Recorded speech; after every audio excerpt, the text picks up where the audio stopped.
سیدنا علی المرتضیٰ رضی اللہ تعالی عنہ کی پیدائش ہوئی تو روایات میں آتا ہے کہ وہ آنکھیں نہیں کھولتے تھے۔ حضور مبارکباد دینے گئے اور اپنے بھائی کو دیکھنے گئے تو ان کی والدہ حضرت فاطمہ بنت اسد رضی اللہ تعالی عنہا نے کہا، بیٹا پیدا تو ہوا ہے لیکن پریشانی یہ ہے کہ آنکھیں نہیں کھولتا۔ تو آقا کریم علیہ السلام نے اپنا لعاب حضرت علی المرتضیٰ کے منہ میں ڈالا تو مولا علی نے آنکھیں کھول لیں۔ گویا سیدنا علی المرتضیٰ رضی اللہ تعالی عنہ نے آنکھیں کھولی تو پہلا جلوہ رخ والضحیٰ کا دیکھا، اس رخ نور کو دیکھا۔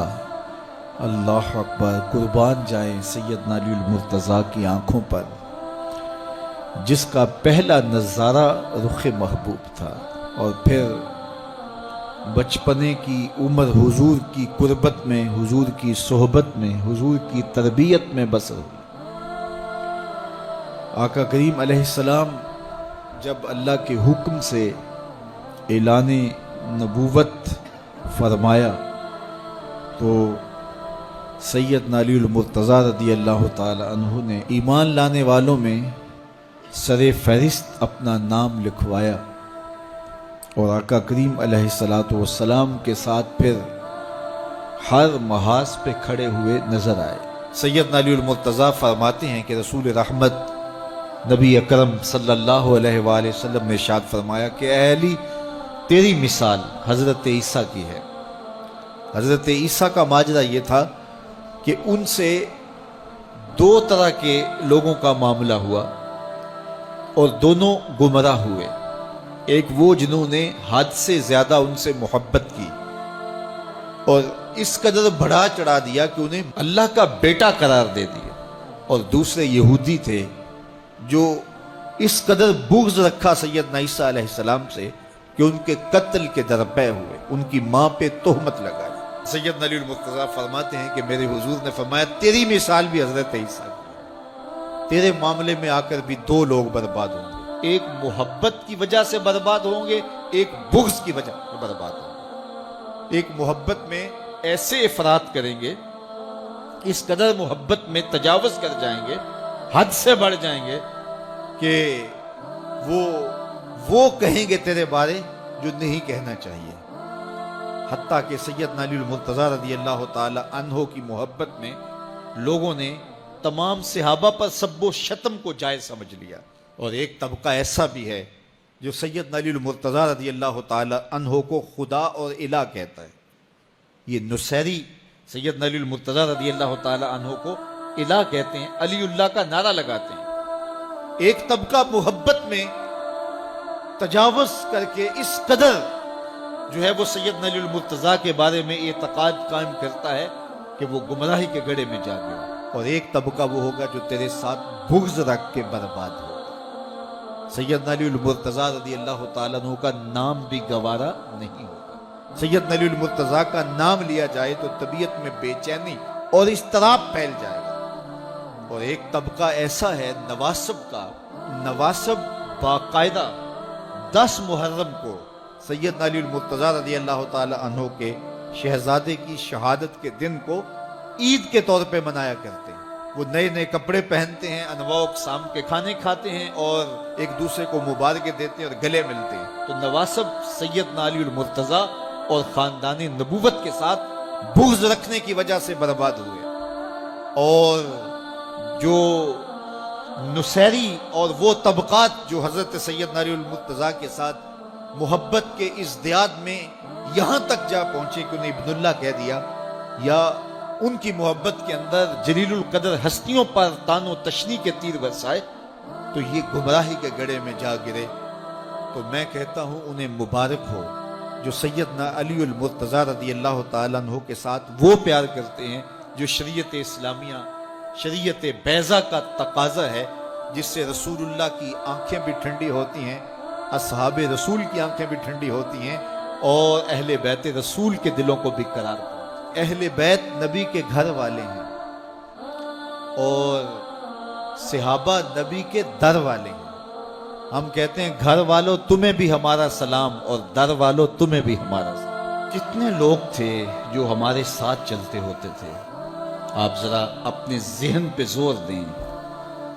بچپن کے دوست، کلاس فیلوز، کاروباری ساتھی، گلی محلے کے لوگ، رشتہ دار، اعزاء و اقربا، آباء و اجداد، اور کتنے لوگ آپ کے مخالفین، معاندین، یہ ساری ایک فہرست ذہن میں لائیں تو ایک دم خیال پڑتا ہے فلاں بھی چلا گیا، فلاں بھی چلا گیا۔ کوئی سال کے بعد اچانک کوئی بات یاد آتی ہے تو یاد آ جاتا ہے، کوئی 6 ماہ کے بعد یاد آتا ہے۔ کئی ایسے لوگ ہیں کہ سال ہا سال بعد یاد، ہاں وہ بھی ہوتا تھا۔ مٹی کا رزق بن گئے، قصہ پارینہ بن گئے۔ کہانی تو اتنی سی ہے نا، جو اکڑ اکڑ کے چلتے تھے آج وہ مٹی کا رزق بن گئے ہیں۔ جو اپنے بدن پہ چٹکی مٹی بھی نہیں پڑنے دیتے تھے آج ان کے کفن بھی تار تار ہو گئے۔ حضرت غوث اعظم فرماتے ہیں قبرستانوں میں جا کے دیکھو کیسے کیسے حسینوں کی مٹی خراب ہو رہی ہے۔ اللہ اکبر، بدن خاک میں مل گئے، ہڈیاں چور چور ہو گئی، ریزہ ریزہ ہو گئی، قبروں کے نشان بھی مٹ گئے، کتبے بھی ٹوٹ گئے، مٹ گیا مشتاق دل سے رنگے یاد رفتگاں، پھول مہنگے ہو گئے، قبریں پرانی۔ کون کسی کو یاد کرتا ہے؟ اور اسی طرح ہم مل کے مٹی کا رزق بننے والے ہیں، لیکن کوئی ایسا کام چھوڑ جائیں گے، اپنے رب سے جڑ جائیں گے، اپنے رب کے بندوں سے جڑ جائیں گے، رسول کریم کے دامن کو تھام لیں گے تو پھر موت بھی مرنے نہیں دے گی۔